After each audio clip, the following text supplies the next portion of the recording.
Hey, welcome to Mates TV. Welcome back. I am back. I would be doing this in my normal office/studio, but it's an absolute hole at the moment because we've revamped all the Redmen offices and studios, and everything that doesn't have a home currently lives in my room. So I'm here in the auxiliary Redmen set doing this one. But anyway, I want to talk about Liverpool. I want to talk about the transfer window, and I want to talk about the season ahead. Liverpool have done some stellar business so far. Julian Ward kicking things off in a very big way. But there is one, I think, lingering doubt around Liverpool's squad, its capabilities, its depth, and that is midfield. And there's one name that is on everyone's lips when it comes to potentially filling that hole, and that name is Jude Bellingham. Is he the right man for Liverpool? How would he fit in? And should the Reds be looking to push through a deal? We know he's interested in playing for Liverpool. We know Liverpool are interested in having him play for Liverpool. Dortmund have got their price. But can Liverpool match it? Should Liverpool match it? And do they run the risk of running a gauntlet by leaving it for another year and entering into a potential bidding war for a starlet next summer? We're going to dive into that. And you know I like a good in-depth delve. I also like long-term views of the channel and Redmen and everything we do. Come back to Retro Football TV. I love a good management game as well. And there are a few, if any, better on mobile than Top 11. It is available in the App Store. It's available on Google Play. It's available on Huawei. It's available on Microsoft. It is available in web browsers et al. It has been played by in excess of 240 million people worldwide. Available in 31 languages, and allows you, with the latest update of the 3D match view, to get even closer to the action than ever before. It's going to guide you through, and the way in which you're able to impact your team's fortunes is expansive, giving you full control over your team, everything from in-game tactics and the likes of training, etc. You're going to be introduced by Jose Mourinho. I don't know whether that's a perk for some people, but it certainly is for me. I imagine he's a great pint. So few people, at least more entertaining to teach you about how to delve into the world of management. You can also take on managers from around the world as well. You can set up special championships to go head to head with your mates for bragging rights and all. And of course, once again, the big additional feature, maybe if you've tried Top 11 in the past and you want to come back to it to see the 3D match view. It's the most requested feature, and they have added it to it, so you can see your tactics literally come to life before your very, very eyes. Yes, get involved. Download Top 11. Let me know how you get on with it in the comments section underneath. I'll put a link in the description. If you go through that, click that. It makes me look boss. That would be great. And yes, get involved. Top 11, top way to get closer, hone your management knowledge, skills, and again, challenge your mates along the way as well. Anyway, speaking of all of those aspects, they all apply loosely to my chat around Jude Bellingham and Liverpool's midfield. Obviously, we've seen lots and lots of conversation around the superstar midfield that is Jude Bellingham. We've been tearing it up at Borussia Dortmund, 19 years old as well. And the thing that really struck me, that I thought was quite interesting, like, this is a lad at 19 who played more minutes than anyone for Dortmund last year across all comps. Now, that says to me, because there's an issue sometimes, I think Liverpool's major issue with the midfielders that they currently have, there is a glaring hole in the 22 to sort of 27 category age bracket in Liverpool's midfield. Now, it is one of those situations where, well, look, ding, ding, ding, first sort of warning sign of this. Jude Bellingham doesn't fit into that category, but what you're seeing there is he's playing senior minutes. And what we mean, and what I mean by that anyway, or my interpretation of that as an issue, is that you want someone who's ready-made. So if you're age 23, 24, 25, 26, you are coming into the prime years and they're getting the start of your prime years as a footballer. Whereas you look at what Liverpool have got, Harvey Elliott, wonderful talent, but he's another one in that sort of late teens age bracket. Curtis Jones is 21, maybe just 22, but either way, very early days in his career as well. Fabio Carvalho, we don't quite know what we've signed with and he's going to play in the midfield, but he's still a very young lad. And then you look at Liverpool's first choice midfield and you're talking Fabinho heading towards 30, Jordan Henderson's going to be 32, Thiago going to be 31. Our best midfield are all guys who are still in their peak years, still in their prime, but how much longevity have they got, and what also in terms of like legs and what they've got in the tank and how much you can use them on a week in, week out basis, particularly this season when it's so truncated in the build-up to that World Cup. Liverpool are playing after the first, I think, 3 weeks or 4 weeks of the season.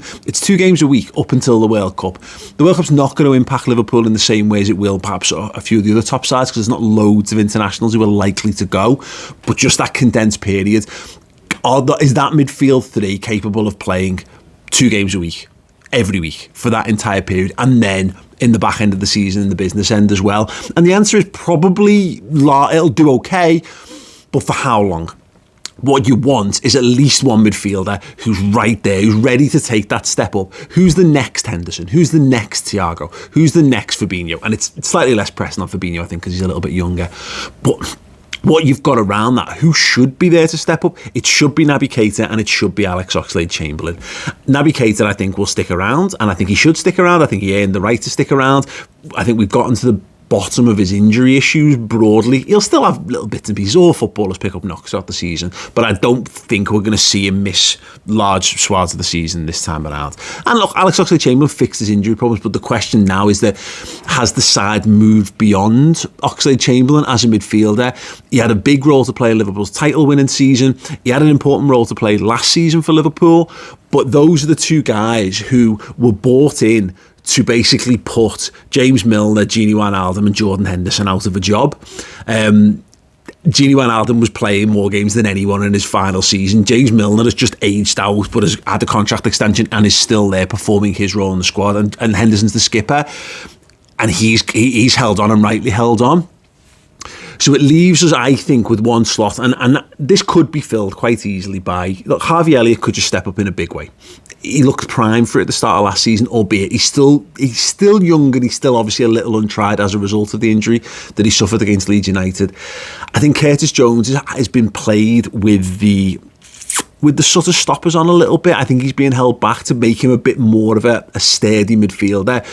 I think there might come a point where that all clicks for him and then he can go. And I think I think Curtis Jones has got massive talent. When you watch a footballer play and how he conducts himself, and his control and his touch and his guile and his balance and his pace and his height, which is something that Liverpool have lacked so often when we've brought homegrown players through, technically gifted footballers, but just short. Just short. And if you're short, you've got to be above and beyond. Curtis has got brilliant skills and all that. But there is definitely something, I think, to having someone who's there, who's ready to be Liverpool's next main man. And the idea, of course, that we had to go out and buy Thiago at 29 to be that main man, when really an ideal model for Liverpool is to go and get them at 22. We've seen it countless times, 22, 23, and then easing forward. Ibu Konate's doing that at centre-half for us at the moment. You know, maybe we've started to buy a slightly older age range, the fact that we're getting Diaz in his mid-20s, but Darwin Núñez is another one. They're hoping to get him at 22, 23, and then he explodes in. And Liverpool, why I think Jude Bellingham is the player they need to go for and do that is because he has got the ability to be that for Liverpool. He can come and he can make an impact today. But, and I said this with Trent Alexander-Arnold when he was coming up, by the way, it's like Bellingham could stay as good as he is today. He could get no better as a footballer and he'd still be an absolutely brilliant top-level footballer.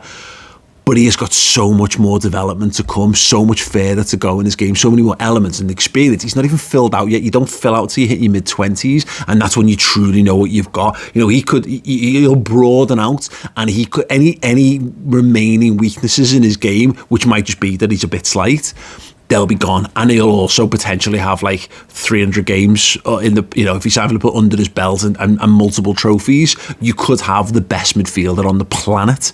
And, you know, you could sign him down. So we're seeing Calvin Phillips sign for a 6-year deal for Manchester City. You went and did that with Jude Bellingham. He's coming to the end of his first contract at Liverpool and he's 25. And you've still not necessarily got the best out of him at that point.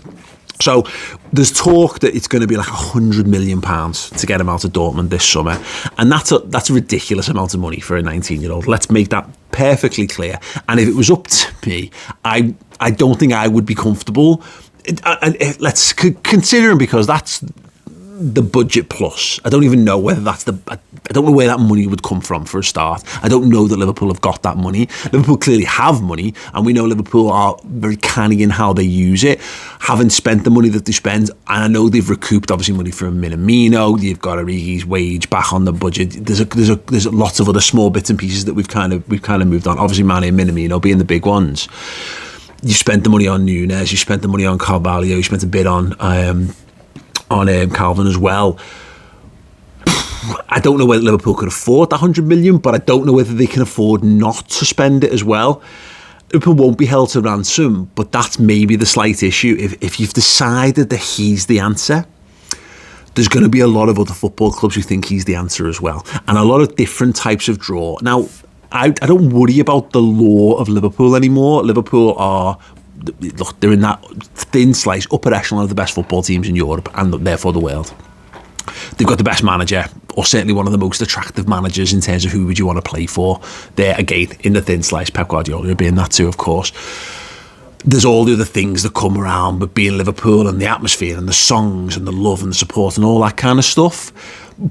But there is a point where sometimes things just get taken out of your hands and agents play the part. And I think Jude Bellingham would choose. I don't think there's another football club that he would rather play for than Liverpool, apart from maybe staying at Dortmund a bit longer, which who he clearly likes.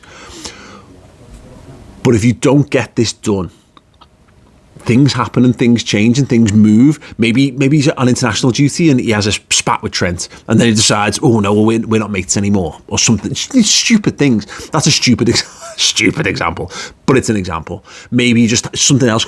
Chelsea come back up on the rails, and then all of a sudden they're right at the top of football again. They really kick on under Tuchel, or Man United make a mad resurgence. It's not going to happen between now and this time next year. It's not going to happen. But for talking's sake, Real Madrid as another one. Maybe Bayern decide that they want to go big on that kind of stuff. My point is that you've got football clubs who might just come in, and all of a sudden we know what Liverpool's limit is. Liverpool are not going to put him on Mo Salah wages, but they might put him on what Mane was on. They might put him on what Virgil's on. Probably not. But all of a sudden there's a club who might come in and they might offer Dortmund, let's just Chelsea or PSG or Real Madrid or one of them clubs that are just happy to spunk money at a problem, might just come in and go, okay, you want 100 million? Well, there's 125. There's 150 because we don't care. We don't care. We'll just spend that. And then all of a sudden, Liverpool, they go, it's done. Bellingham's gone because Liverpool are not going to go above and beyond than that. And I understand that's a bit of a fear and a bit of a concern. Ultimately, it happens, and there's nothing you can do about that. And therein lies the path to madness, by the way, because you can't worry about all of these things. And the best thing about Liverpool is that if they get Bellingham, wow, amazing. What a message that sends to world football. They've gone out, they've gone big on the centre forward, they've done with Nunes, they brought Diaz in. They're already playing in every game you can possibly. They were 2 games away from a quadruple, and to bolster that, they've gone and added a centre forward, a creative midfielder / forward, and they've gone and signed the best young centre midfielder on the planet. That puts the league, that puts world football on notice again, or continues to keep them on notice. If it doesn't, what we do know, and we should trust by this point, is they'll find someone else who's really good, and it will be a shame. And it'll be interesting to see how the season pans out with, like, Nunes as an example. In 3 years' time, people are comparing Darwin Nunes and Erling Haaland now, whereas for me, the fascinating comparison is going to be in 3 years' time when they've established, they've played a good old chunk of games, and they've either integrated or they've not. Will both of them still be at those football clubs in 3 years? And that's an interesting point, because obviously Bellingham is very much entering into that bracket, into the Mbappe bracket and the Haaland bracket, and that bracket is young talent who are the next ... the heir apparent to the best player in their positions in the world. And Liverpool have not been great at hoovering up them. We've been very good at making world-class players from almost out of nowhere, but we haven't taken any no-brainers, and Bellingham is a real no-brainer for me, because literally, we said it before, a 6-year contract takes him to 25, 26. You could have him for, again, but you could have him for 10 years, you could have him for 15 years. He could end up being the biggest appearance maker for Liverpool of all time. And he's only gonna get better and better. This is like getting Zidane from Bordeaux. you know, potentially getting someone of that sort of talent before he crosses the wage threshold. Because if you don't get him now, someone's going to put him on. Someone who's not Liverpool will put him on 350 grand a week or $500,000 a week, and that's done. And then all of a sudden, there's 15 years of potentially the best midfielder on the planet, and you, at no point therein will you be able to go and attract him because he's already out of your wage structure, way out of your wage structure. And the only other slight point on this is that I want to get him now, because going back to my early point, he's already at 19 playing more minutes for Dortmund than anyone. He's not going to play less minutes unless he has injury problems. You've got to be careful with young footballers, and my concern is if you leave him in place a little bit too long, he starts to pick up stress and strain injuries. There was a great video I've done with Cy Brundish over on Redmen Plus, who's a strength and conditioning and a sports science expert, and he talks about how you've got to build footballers up over a number of years, and like Trent's now at the point where he can probably go more minutes than he's been going because his body's now ready for it.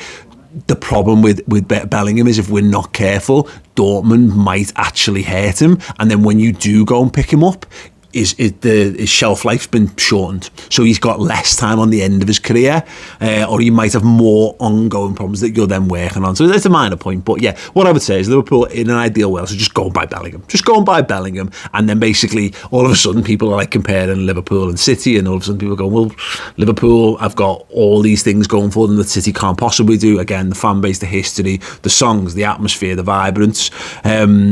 It looks fun to play at Liverpool. They've got Jurgen Klopp there, and they go and buy amazing players. They are the top of the transfer food chain. You don't mess with Liverpool. And if you want to go and be the next great footballer, then Liverpool is a destination for you. We should be on your radar because you can come and join us.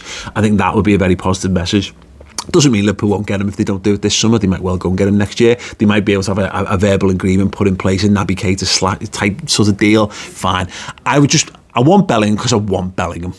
It would just be nice to get a lad like that. Like, would have been nice to get Mbappe, or it would have been nice to get De Ligt when he moved. You know, someone who just like, it's so blindingly obvious they're just going to be brilliant. But ultimately, the way Liverpool do it's been absolutely fine, hasn't it? It has, hasn't it? Liverpool have gotten to all the big games, played in some of the big. I've had some of the best memories of being a Liverpool fan. I've been supporting Liverpool. I count 89, 90-ish as my first season of really paying attention to the football, and the best time I've had has been in the last 7 years. So yeah, anyway, Liverpool do things right. They'll continue to do things right. And if you want to continue to do things right in terms of your app game on your phone and your football management experience, make sure you go and download Top 11. Again, I'll put the link in the description underneath. What do you think on Jude Bellingham then? Should Liverpool break the bank? Is it a no-brainer? Should there be a note of caution? Is there an alternative out there that was going to cost them half as much money and less problems? I mean, look, he's English. You've got the homegrown thing. He's got loads of years ahead of him. He's dead talented. He loves Jordan Henderson. He clearly loves Liverpool. Wouldn't it be boss? It would, wouldn't it? Yeah. Anyway, thank you so much for checking this out. I haven't done these in a while. Hopefully more to come in this department. If you like the video, drop a like on it. If you enjoy what I've said, then make sure you share it on your socials or, Twitter, Facebook, whatever as well. And do drop a subscribe to Maych TV. More vlogs and more content coming in this wonderful season. I'm going to the Man United game, Liverpool Man United over in Bangkok next week. I'll be doing a vlog that should be going on this channel, provided we win. So yeah, hope to see it all over there. All the best. Nice one.